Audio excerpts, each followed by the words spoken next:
I carried the rare celestial peacock bloodline. My parents didn't find me until I turned 15. Back then, I thought I would finally have their love, yet I soon learned all their affection belonged to my adopted sister. Dad was commander of the Royal Griffin Knights. Mom was the high priestess of the Healing Temple. Even they flinched. It was midsummer, and my body had lain in the cursed ruins for days. Death reveals my beast form, a celestial peacock.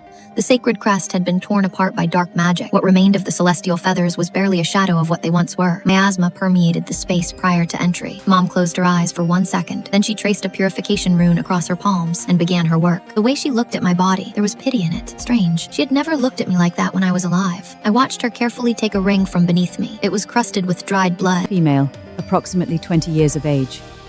Preliminary cause of death, a blade drawn across the throat. Evidence of prolonged cursed torture before death. Vicious, of great consequence. We need to close this before the court catches wind of it.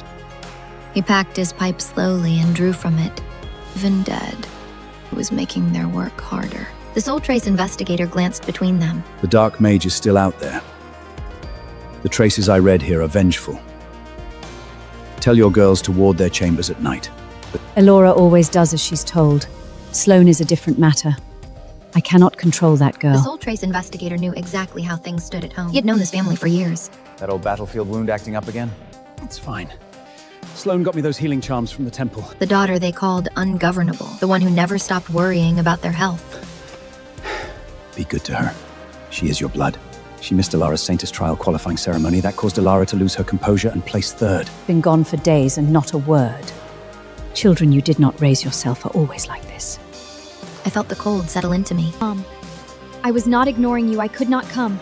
The daughter you are calling careless and ungraded died the same day you took Elara to that ceremony. I am right here. The temple's death rite testimony, Mom walked them through what the altar examination had revealed. Every face in the room went still. Because of my beast form, visual identification was impossible. The chapel was not where it began. The case had just become far harder. Dad sent out search parties across the surrounding territory. Have the temple run the body again. See if any evidence was missed. And get everything to the relic archive fast.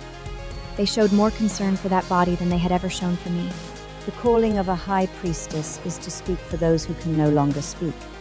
That someone has to carry the voice of the dead. I watched Elara nod along, then wipe her hair on her robe the moment Mom turned away. That time, I had struck Elara for it. Dad had shaved my head as punishment. Now Mom touched my hair. I never received that kind of tenderness from Mom. The cursed brand left on me during the years I was stolen away as a child. The kidnapper had tried to destroy the sacred peacock crest on my back. When they brought me home at 15, Mom had seen it during a baptism ritual. She had pulled back. What happened to your back? Don't let Ella see that. It will disturb her. Could it be that Mom recognized me from this cursed brand? That is old. It was not from this time. Then the temple assistant called out. There is something in the stomach cavity. It looks like parchment. Mom took it carefully. The stomach's preserving humors had eaten most of it. Get it to the trace rune unit. See what they can recover. Then her crystal mirror chimed. It was Elara. Mom stepped into the corridor. Her whole voice changed. My love, Mom is working. What is it? Come watch my next trial tomorrow. I know it is last notice, yet the Saintess candidate suddenly got a chance. We will be there. Both of us. Cole is still traveling, but we will be there. I love you. And even if Sloane does not like me, I would still want her there. But I completely understand if she does not come. I have taken up so much of your lives. Elara had been doing this since the day I came home. Sweet in front of them, vicious the moment their backs turned. Judging from past experience, Mom would most likely scold me again now, as expected. You are Dad's and my everything. What is Sloane? She stole from this family and harmed you when no one was watching. She is unworthy of being my daughter. I swear, even if her legs were broken, I would carry her to that trial ground. Also, Dad sent word earlier to make sure I would be safe. Could you remind Sloane as well? She can look after herself.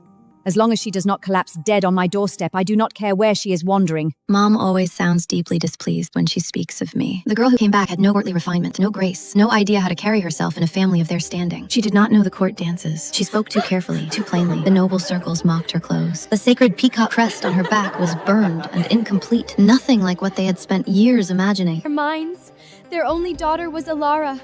The dark mage was still out there. They were warning Elara to be careful. Nobody had thought to warn me. I wonder how Mum and Dad would react if they knew how I died. A few minutes later, Cole called next. Are you back? Your sister needs you at her trial. Wait, is Sloane safe? sacred Reuben examination not next month?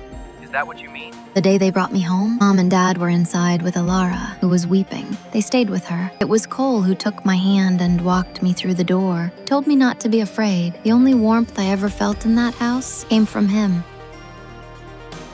Elara. I am speaking of Elara. How many times must I tell you? Sloane came back utterly ruined from wherever she was kept. She does not deserve to be part of this family. Mom, do not take Elara's word for everything. Sloane works hard and worries about you both. If you paid attention, you would see it. I just tried to reach her, no answer. And she has not replied to my crystal mirror in 2 days. Is she at home? Her legs are her own. How would I keep her bound? She is probably out wandering again.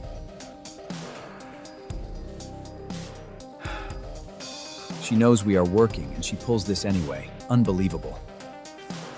He tried calling me.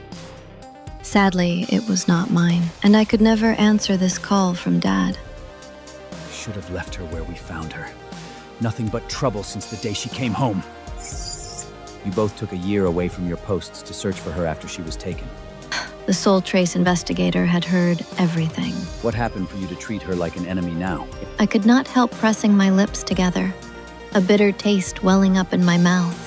After all, it was me, the graceless, timid girl from nowhere who was brought back. I was 15, and I came back with nothing. Threadbare traveling clothes, boots worn through at the sole. Stood in the doorway of a great house that could have swallowed my entire life inside it. Mom and Dad were in the hall. Elara was weeping. They had their arms around her, murmuring gently, not looking up. I stood there until Elara noticed me.